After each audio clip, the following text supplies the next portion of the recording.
Em um país em que grande parte da população se diz cristã, a conversão religiosa é uma realidade muito presente. E essa conversão também atinge o mundo do crime, fazendo com que criminosos se convertam tanto dentro quanto fora dos presídios brasileiros. Esses criminosos dizem ter encontrado Jesus e passam a pregar a doutrina de igrejas, principalmente neopentecostais, que tem crescido muito nas periferias e favelas de todo o nosso Brasil. Fala galera, aqui é Joel Paviotti do canal Iconografia da História. Tô aqui no mais um vídeo especial para vocês, que vocês vão gostar. Esse é o assunto que a gente demorou meses para fazer, então quem gosta do nosso trabalho, por favor, compartilhe esse vídeo, passe esse vídeo para frente. É um assunto bastante atual, é um assunto que, enfim, pode cair em concursos em vários outros lugares. É uma coisa que a gente gosta de falar também. Então a gente fez uma pesquisa bastante detalhada para trazer para vocês aqui o lance da conversão, o ritual de conversão dentro das periferias, das cadeias e principalmente no mundo do crime. Então ó, deixa seu like, se inscreve no canal e ativa o sininho, vamos com a gente porque hoje o vídeo tá bom demais. Edu, meu querido, por favor, roda a vinheta.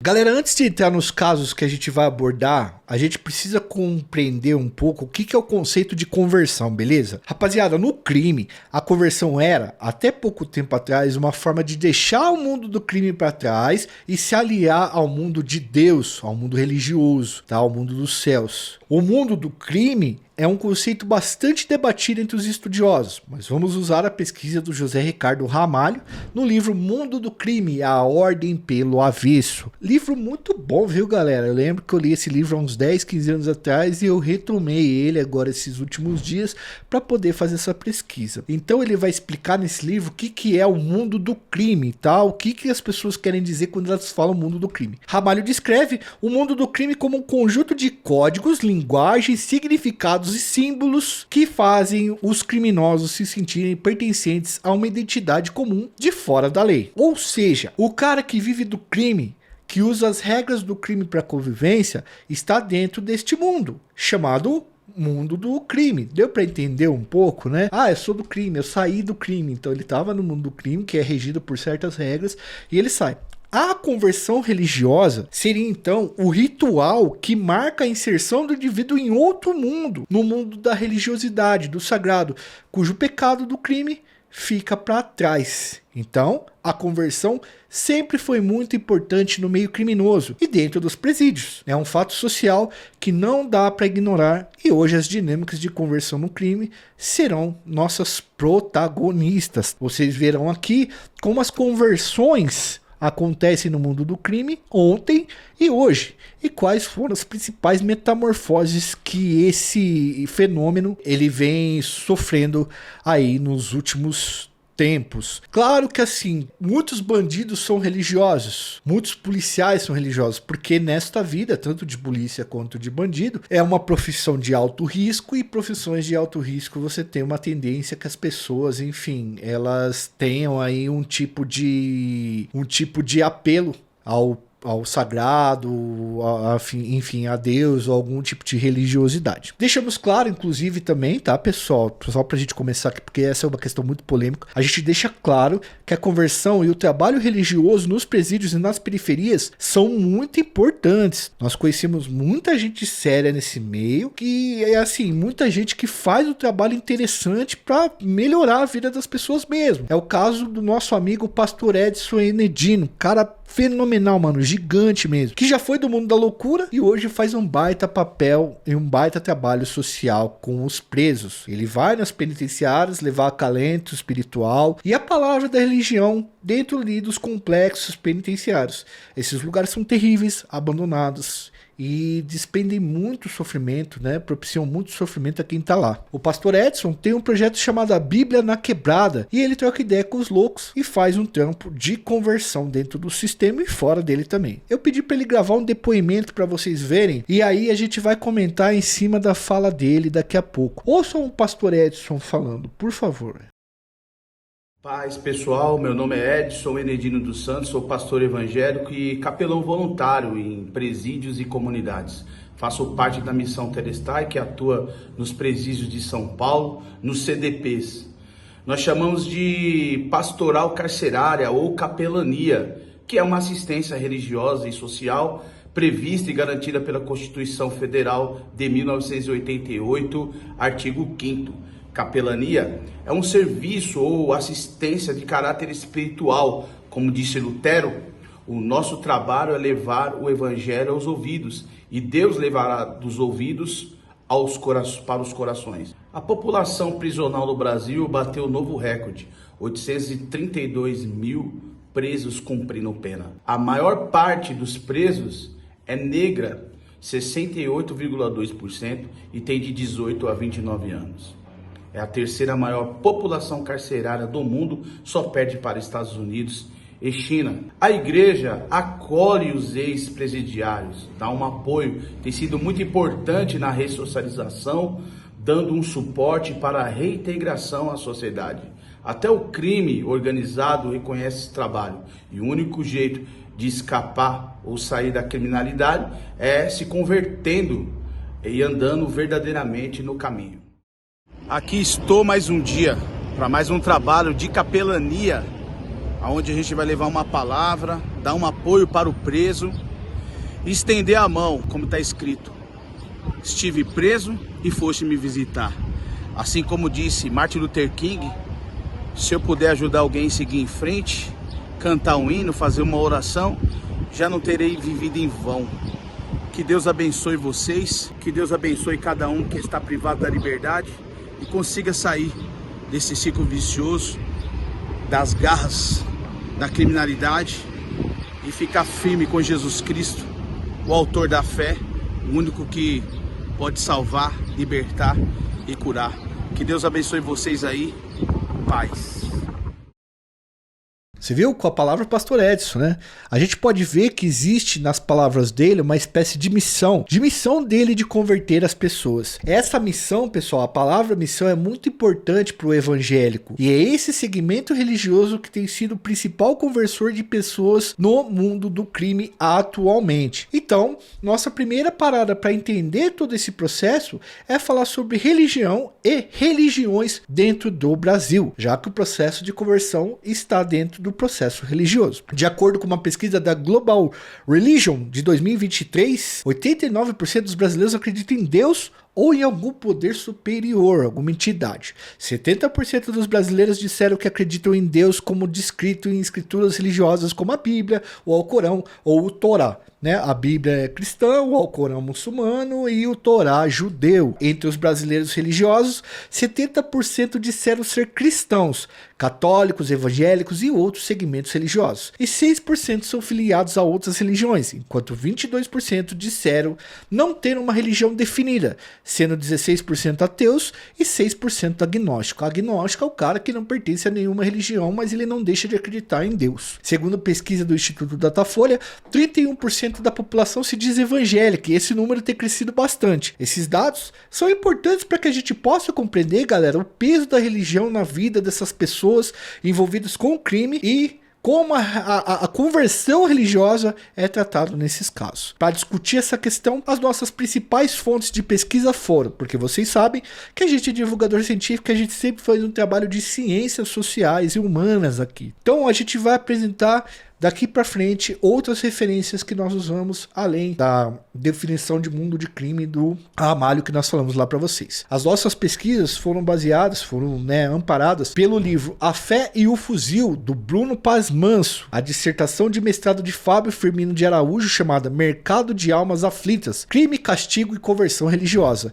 e uma outra dissertação de mestrado muito boa de um cara chamado Wagner Aparecido Marques. O livro, a dissertação dele chama, O Irmão que Virou Irmão, Rupturas e Permanências na Conversão de Membros de Organizações ao Pentecostalismo na Vila Leste. Então são 3 autores que trabalharam em seus trabalhos acadêmicos e também não acadêmicos esse lance da conversão dentro das periferias ou dentro dos presídios. E no mundo do crime, claro. Vamos começar pelo trabalho de Firmino Araújo. Ele afirma em seu trabalho que nas primeiras décadas do século XX havia dentro dos presídios brasileiros, no mundo do crime, uma predominância de presos católicos católicos e um secretismo religioso a partir de elementos das religiões espíritas e afro-brasileiras. Então você visitava as cadeias antigamente, tinha lá imagens de Exu, imagens de São Jorge, que sempre foi um santo sincretizado aí com Ogum, né, das religiões de matrizes africanas. É um santo muito famoso, São Jorge e Ogum. Então, tipo assim, era bastante ligado à questão do catolicismo. E o Brasil era muito mais católico. A Igreja Católica mantinha um serviço de capelania prisional e as pastorais carcerárias atuavam dentro do sistema prisional com muita força. Esse cenário começa a mudar à medida que as religiões evangélicas foram avançando no Brasil, né, e consequentemente chegaram também aos presídios brasileiros. A Superintendência de Administração Penitenciária e Prisional, segundo o que a gente foi buscar os dados, diz que há atualmente mais de 200 igrejas cadastradas para fazerem trabalhos voluntários de conversão e de, enfim, trabalho espiritual, religioso, acalento psicológico e religioso dentro dos presídios do país. Principalmente as igrejas neopentecostais intensificaram muito a presença dentro do sistema prisional, chegando a haver até uma concorrência entre elas para fazer a conversão de vários detentos. Nesse ponto, a gente indica para vocês uma obra fundamental do nosso amigo Samuel Lourenço Filho,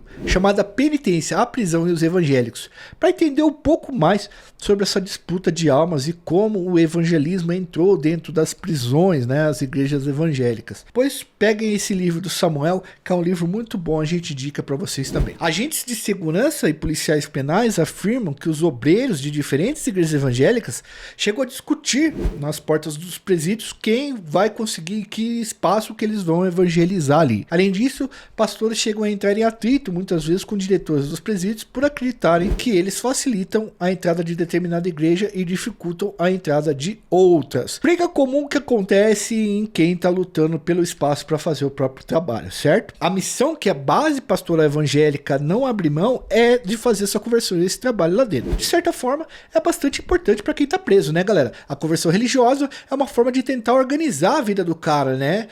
De tentar expurgar suas culpas, tentar organizar a sua vivência. Aí nós entramos na principal obra usada para a confecção de nosso vídeo, o livro A Fé e Fuzil, de Bruno Paz Manso. Eu tentei falar com o Bruno por direct, tá? Pra tentar uma live com ele, ele nunca me respondeu. Tentei com os milicianos, não deu certo. Tentei com esse, também não deu certo. Ô Bruno, responde nós aí, meu parceiro. Pô, cara, seria muito da hora ter você aqui. Bom, a editora dele também não me respondeu, mas enfim, seria muito legal a gente conseguir fazer uma live com ele aqui, igual a gente fez uma live com o Rafael Soares, né? Seria um papo muito massa a gente conseguir fazer isso. Enfim, mesmo assim, fica aí meus agradecimentos e a citação da obra que nos ajudou muito, viu? Bela obra, viu, Bruno? No livro, o Bruno Paz Manso reforça a ideia da conversão. Para ele, a fé e o fuzil são as duas principais soluções adotadas para organizar a vida caótica das cidades, principalmente dentro das periferias e nos presídios. Ou seja, a conversão e as armas têm um poder muito forte na vida atual. Imaginem elas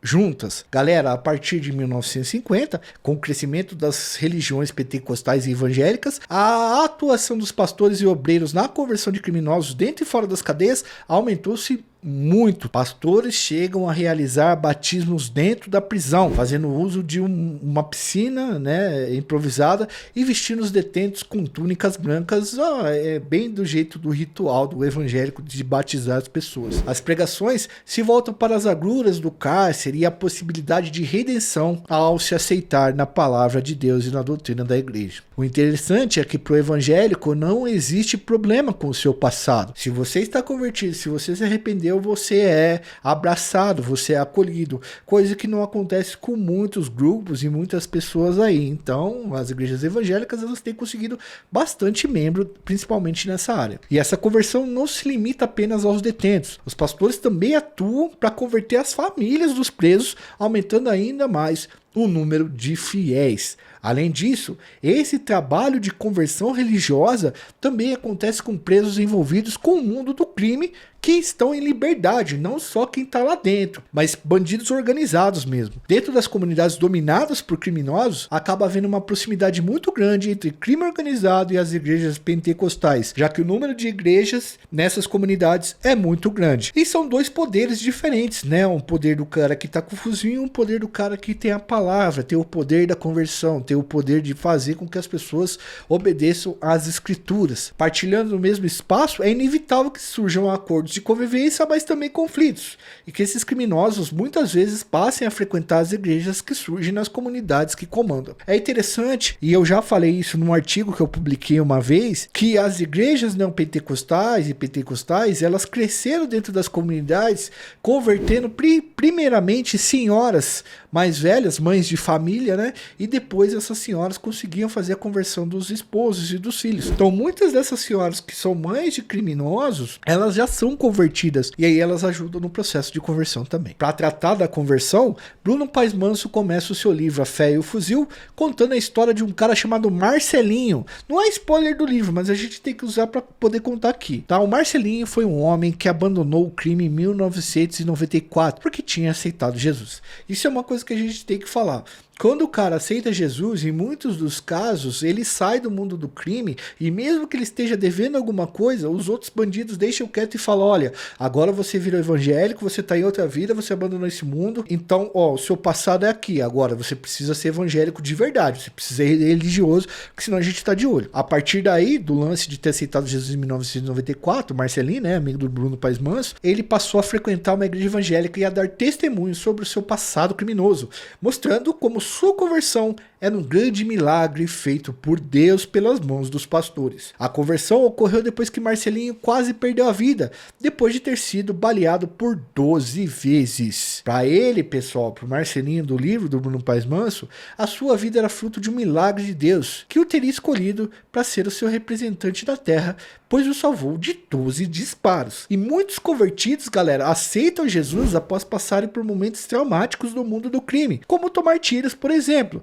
como ocorreu com o nosso amigo, aí, o amigo do Bruno Paes Manso, o Marcelinho do livro A Fé e o Fuzil. Para contar como se dá a conversão dentro dos presídios e no mundo do crime, o Bruno Paes Manso cita histórias de ex-policiais também que eram justiceiros, ou famosos matadores, que se converteram enquanto cumpriam a pena dentro dos presídios. Como, por exemplo, a história de Florisvaldo de Oliveira, conhecido como Cabo Bruno. A gente já contou essa história aqui do Cabo Bruno, depois vocês podem conferir no vídeo que a gente vai deixar no card pra vocês, beleza? Florisvaldo, galera, ficou preso por 27 anos. Ele foi condenado a mais de 100 anos por ter tirado a vida de muita gente, atuando como justiceiro na cidade de São Paulo e nos arredores. Depois de várias tentativas de fuga, ele iniciou seu processo de conversão quando recebeu uma Bíblia pelo correio e quando perdeu também o seu filho de 8 anos de idade. Foi um marco na vida dele. Ele acabou se casando com uma missionária dentro do presídio e passou a defender que o trabalho missionário dentro dos presídios deveria ser intensificado,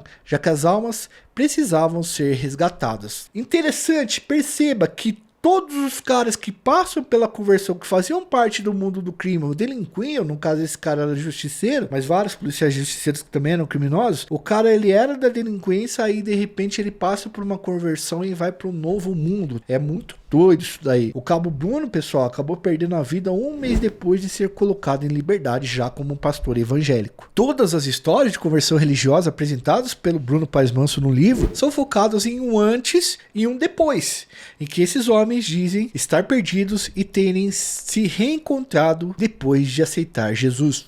Vida nova, como se ressuscitasse mesmo. Ao falar de convertidos, Manso cita outros criminosos famosos como Otávio Gambra, conhecido como Rambo, né, que tava lá foi filmado na favela Naval Diadema. A gente tem um vídeo disso daí também, descendo pau nos outros e tirou a vida de um pedreiro lá, muito honesto. Francisco de Assis Pereira, conhecido como Maníaco do Parque, a Suzane von Richthofen, Guilherme de Pádua, que cometeu o crime contra, tirou a vida, ceifou a vida da Daniela Pérez, a gente tem vídeo dele também. José Carlos dos Reis Ensina, o Escadinha, a gente tem vídeo de praticamente todos esses caras aqui e todos os caras que se converteram. Todos esses criminosos, na conversão, eles se converteram cumprindo pena, né?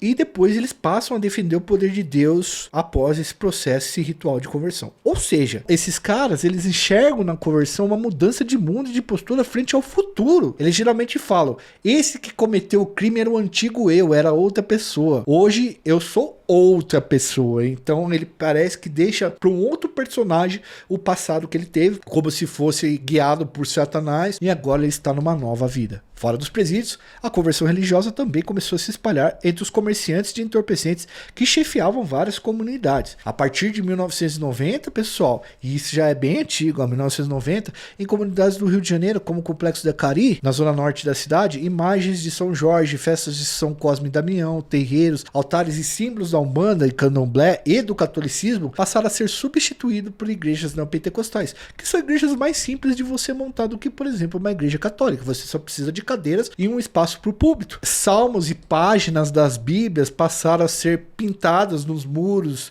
e seguidores de religiões de matriz africana em muitos lugares passaram a ser perseguidos. Também tem essa questão. Essas mudanças ocorreram por conta da conversão de vários chefes do comércio ilegal de substâncias, com bastante poder nas comunidades. Eram chefes que tinham bastante poder na comunidade e eles começam a se converter. Que é um exemplo interessante que a gente já falou aqui no vídeo, no Morro do Dendê, na Ilha do Governador, o Fernandinho Guarabu. Ele era chefe do crime na região, foi o cara que mais ficou à frente de uma comunidade como chefe do comércio ilegal de entorpecentes na história do Rio de Janeiro. E ele se converteu ao neopentecostalismo e passou a mandar destruir terreiros e perseguir membros de religiões de matriz africana. Além disso, ele proibiu filmes adultos dentro do Gatunete, fazia uma série de imposições para que as pessoas andassem naquela linha que ele mandava segundo as escrituras. Perceba, galera, que o fenômeno da conversão passa a ser modificado. Não é mais eu saio, tá ligado? O cara não mais se converte e sai do mundo do crime. Ele se converte e alia a fé e o fuzil para exercer o poder de criminoso.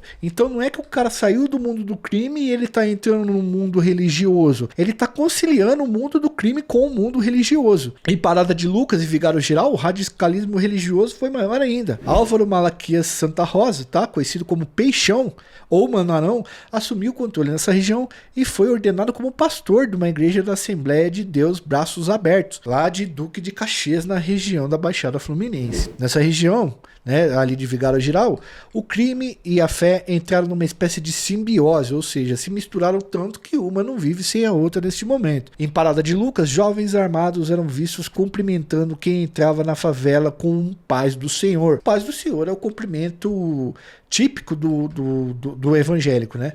Passagens bíblicas começaram a ocupar os muros junto com os símbolos das organizações que eles fazem parte e que comandam a localidade, tá? Então tudo sincretizado, tá ligado, mano? O local que era conhecido por muitos conflitos entre os caras passou a ser chamado de Complexo de Israel e a coisa se pacificou lá dentro como se fosse uma missão ter feito isso, montado o conjunto de favelas de Complexo de Israel. As brigas de bares, por exemplo, pararam de ocorrer e os bailes funks foram substituídos por cultos a céu aberto.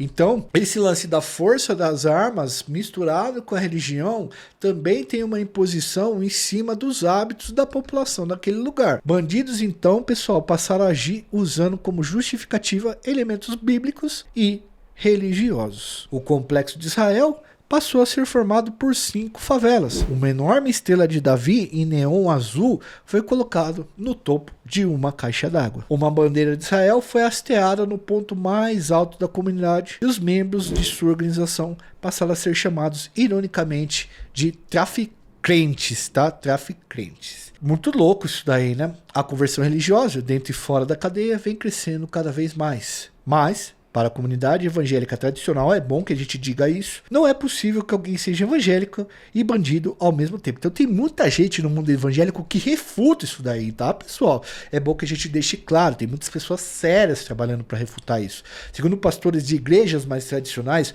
qualquer pessoa pode ser perdoada por seus erros, mas para ela ser realmente aceita dentro da igreja por Jesus, precisa abandonar tudo que fere os princípios morais, éticos e bíblicos, né? Apesar de declarações desse tipo, muitos chefes de organizações do mundo do crime declaram-se convertidos, frequentam igrejas evangélicas, pagam dízimos e financiam apresentações de artistas de música gospel nas comunidades que chefiam. E aí eu vou falar para vocês uma coisa aqui que é uma parada que eu vou colocar. Eu dei aula em escola pública durante muito tempo, em comunidade, e eu vi quanto as igrejas evangélicas fazem um trabalho cultural com os estudantes. O Estado não fornece para o estudante um violino para o cara tocar, uma arte para o cara aprender, não fornece para o cara muitas coisas, e a igreja vai tomando esses espaços.